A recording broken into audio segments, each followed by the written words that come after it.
I was diving into this book yesterday. New York Times bestselling author Jeff Pearlman joining us. Three-ring circus, Kobe, Shaq, Phil, and the crazy years of the Lakers Dynasty. And Jeff depicts what transpired between 1996 and 2004. Kobe and Shaq combined, collided, and helped bring the Lakers to 3 championships, restoring the franchise as a powerhouse. And Jeff joining us now. When did you start to approach this project? About 3 years ago, probably. I finished a USFL book, and I was looking for a next sort of project, and I live in Southern California. And I just thought, it's not that often you get 3 iconic characters in one subject. So when you have Kobe, Shaq, and Phil, it just struck me as a really sort of good subject to tackle. Biggest hurdle in trying to tackle this? I mean, Kobe wouldn't talk. So when, obviously, Kobe was alive when I was working on the book, and he was sort of, the period includes Eagle, Colorado, obviously, which is a pretty touchy subject. And I was told early on, your odds of getting Kobe Bryant to talk are not great. And that was correct. So that was probably the biggest hurdle. And tell me the number. I think it was close to 300 people you interviewed for this book. Is it about 300, 306, I think, maybe. Yeah. Best interview you had out of the 300? Oh, well, there were 2. Phil Jackson gave me, Jeannie Buss arranged the interview, and I thought I was getting an hour. And when I flew out to Montana to meet him, he greeted me and he said, I said, "Thanks, coach, for doing this." And he said, "I'm not doing it for you. I'm doing it for Jeannie." I thought, this isn't going to go well. And then he goes, "Let's drive around the lake." So it was a 3-hour drive around, I think, Flathead Lake it's called. Then we stopped for lunch. Then he's like, "You want to go back to my house?" We can go back to my house. We go back to his house. We're sitting on the porch. At one point, we're sitting on the porch on rocking chairs, and his chair goes over a cat, and the cat just goes, like scampers all over. And then he's like, "Yeah, I'm going to take a nap. So you want to get dinner later?" I was like, "Yeah, great." It was. I basically won the 8-hour like spend your day with Phil Jackson in Montana tour, raffle prize. It was great. And then J.R. Ryder was on the 2000-2001 Lakers. Remember J.R.? Yeah, yeah. Isaiah. Yeah. And I didn't have a phone number for him, so I only had an address. And I was going to be in Arizona.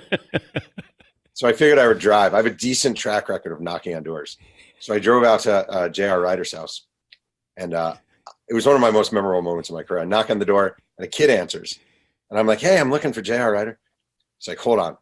A woman comes to the door. "Hey, I'm looking for J.R. Ryder. My name's Jeff Pearlman, reporter." Hold on. The door closes, and I hear 2 people yelling in the background. Like, who is this? J.R. Ryder comes to the door. He goes, "Who the F are you?" "Hey, my name's Jeff Pearlman. I'm a writer." He goes, No, man. No. You just show up. You show up, bro. That's not bro. I don't think so, man, bro. No. Then he opens the door and comes out, and he's like, "Bro, I'm saying, man, that is not cool. You do not just ride up on someone's house. What's this book you're working on?" "What's about the Lakers?"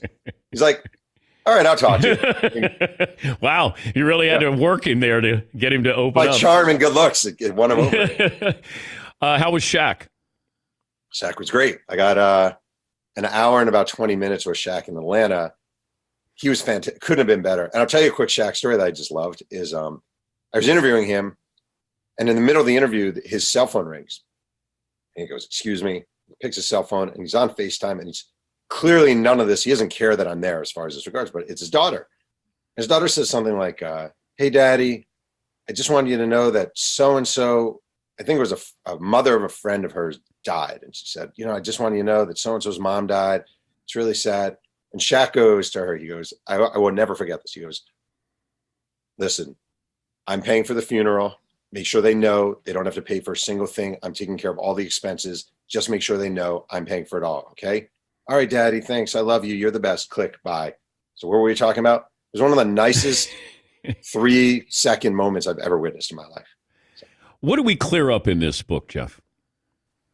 I mean, I feel like I do kind of get to the root of the relationship. I think it is awkward. Obviously, the book was written all completely before Kobe Bryant's passing, so it's kind of awkward to talk about some of it. I do think the root of the Shaq Kobe troubles kind of go on Kobe Bryant. I think he arrived. he arrived for his first team meeting in 1996 in Hawaii. Everyone's gathered around. Del Harris is a coach. All right, everyone, let's just do quick introductions. All right. Hey, I'm Nick Van Exel from Cincinnati. Hey, I'm Eddie Jones. My name's Kobe Bryant, Lower Merion. Nobody here is going to punk me. Like, that was his sort of, hey, I'm Kobe Bryant. And players are, guys are like, yeah, that did not go over well. And Shaq really wanted, through the years, this relationship. He wanted, he talked about it, the Batman Robin, the big brother, little brother. And Kobe didn't want that at all. Like, didn't want that at all. When Kobe got married to his wife, Vanessa, in Dana Point, 0 teammates were invited.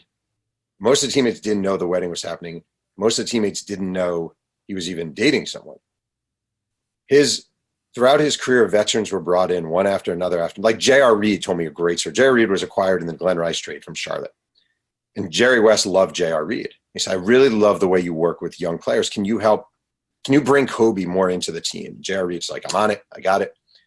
They're on the plane. Yo, Kobe, why don't you come back here, play cards with us? Nah, I'm good. Yo, Kobe, we're all going out to eat. 5 of us are going out to eat. Why don't you come with us? Nah, I'm good.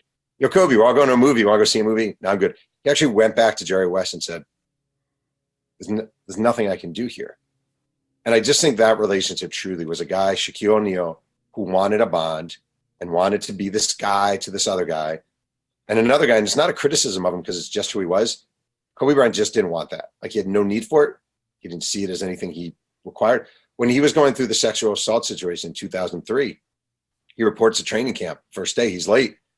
And he's surrounded by reporters. And someone says, are you going to turn to your teammates for support during this time? And his actual response was, why would I do that? Like, he just was not a person who sought that or needed it. And it drove a real wedge, I think, between the two of them in many ways. I remember being in Dallas, and the Lakers were in town. They were going to play the Mavs.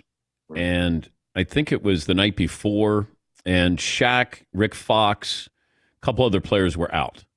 Okay. And I approached Rick Fox, and then I said, hey, where's Kobe? And he goes, he did. And then he goes, Shaq, come here. And he goes, he wants to know where Kobe is. And Shaq goes, he don't come out. And then they started laughing like it was the craziest thing that I'd ever asked, that where's Kobe? And they said he stays in his room all the time. Wait, I'll tell you 2 quickies. John Sally was with the Lakers for 1 year, Phil Jackson's first year. And he told me one night he got Kobe to come out in South Beach. And it was a huge win for John Sally, getting Kobe Bryant to come out in South Beach. And they're at a club. It's 10:30. John Sally is on top of the world because he got Kobe to come out. Kobe looks at his watch and he's like, yeah, man, I got to go. And John Sally's like, it's 10:30. What are you talking about? He's like, yeah, I got to work out at 5 tomorrow morning. I can't, I got to go. And then when I was with Shaq, one thing he said to me that I just thought was really kind of telling and interesting.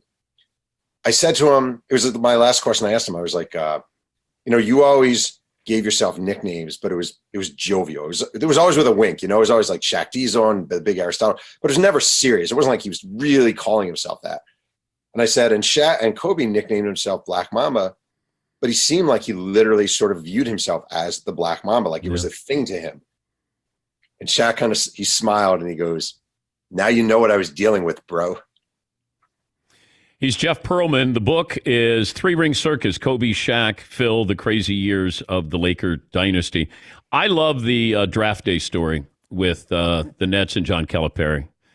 And I read it, and I was cringing that here's Calipari trying to do something in New Jersey, and he's got a chance to draft Kobe. Pick up the story from there. Well, the Nets are going to do it. They have the 8th pick in the draft. John Nash is the general manager. John Calipari is the first-year coach. And here's Kobe Bryant, and he's a regional star. That's the other thing. Lower Merion, not that far away from East Rutherford. So they have decided, they've worked out Kobe 4 or 5 times. They love him. The one thing they did, it's funny, they screwed up something. They had to fly Kobe from his workout in New Jersey to LA, and they put him in a middle seat on a Delta flight for the flight. And his agents were not happy about that. But they love Kobe Bryant, and they work him out. And the day before the draft, they call Pam and Joe, Kobe's parents, and they say, how do you feel about us drafting your son? Because Kobe was only 17 at the time. So they actually had to say to the parents like, yeah, it's great. We'd love that. He's close by. Right, so Kobe has a sneaker deal with Adidas worked out with Sonny Vaccaro that's done. And Adidas does not want Kobe Bryant playing East Rutherford for the freaking Khalid Reed and Ed O'Bannon. They just don't want that. And Jerry and Art tell him, Kobe's agent, are close. And Jerry West works out Kobe Bryant twice. It's the two best workouts he's ever seen anyone give, ever. He decimated Dante Jones, and then he decimated Michael Cooper in back-to-back workouts. And he wants Kobe Bryant.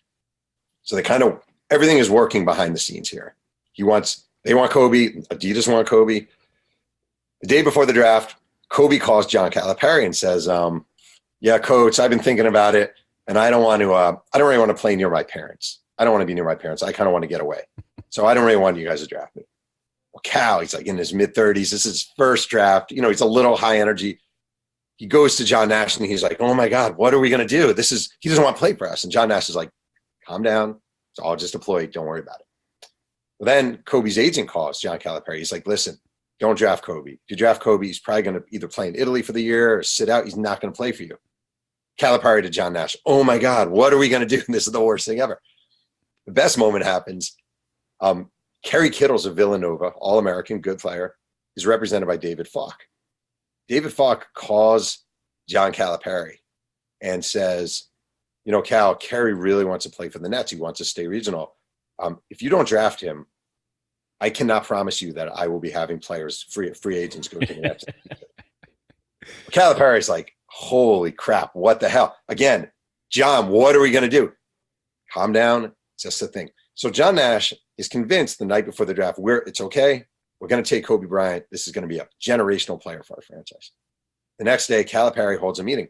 And the one thing in Cal's contract, he had final personnel say over his general manager. He goes to this meeting, John Nash is there, and he goes, all right, guys, here's what we're going to do. Kerry Kittles is on the board at number 8. We're going with Kerry Kittles. If not, we're taking Kobe Bryant. And John Nash is absolutely devastated. And as soon as the Nets announce, or David Stern announces, the Nets have selected Kerry Kittles, guard Villanova, Jerry West knows what the next 4 picks are. None of them have shown an interest in Kobe Bryant. And when Charlotte picks Bryant and they make the swap for Vlade Divac, Jerry West goes into Jerry Buss's office and says, I just got you the best player in this draft. Oh, poor Cal. Poor Cal. If I gave you one basketball question for Kobe, what would it have been? Oh, man. I mean, the thing I'm fascinated with him, truly, is he arrived, and this is to his credit, 1,000,000%, he arrived knowing he was going to be the next Michael Jordan. Like, it wasn't a doubt for him. There was zero doubt. He arrived knowing he was better than Eddie Jones and should be starting, and he resented Del Harris for not letting him start. He arrived knowing there should be when Del Harris was a coach, Kobe goes to him as a rookie and says, Coach, why don't you have more post-up plays for me down low?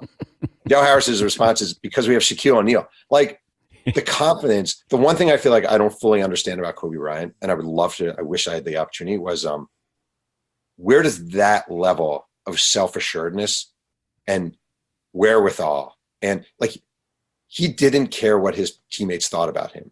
To his credit, he didn't care. Whatever they were saying about him, he didn't care. I think one of the things that bothered him about Shaq is Shaq was sort of sitting in judgment of him, and he actually didn't sit. He didn't care. Like, it was like off his shoulder, he didn't care. And I wish I had that. I'm sure most people wish they had that. He had that ability where he was just deaf to it all. I'm here to play basketball. And I would love to understand that better than I do. So it didn't bother him what people thought of him, but he would sit in judgment of others. Well, I think what bothered him, there were things about, just as an example, there were things about Shaq that really bothered him. The free throw thing killed him, just killed him. I talked to Derek Harper, former Laker, longtime NBA guy, and I was like, about Shaq and free throws. And he was very blunt about it. He said, I will give you the secret to why Shaq wasn't good at free throws.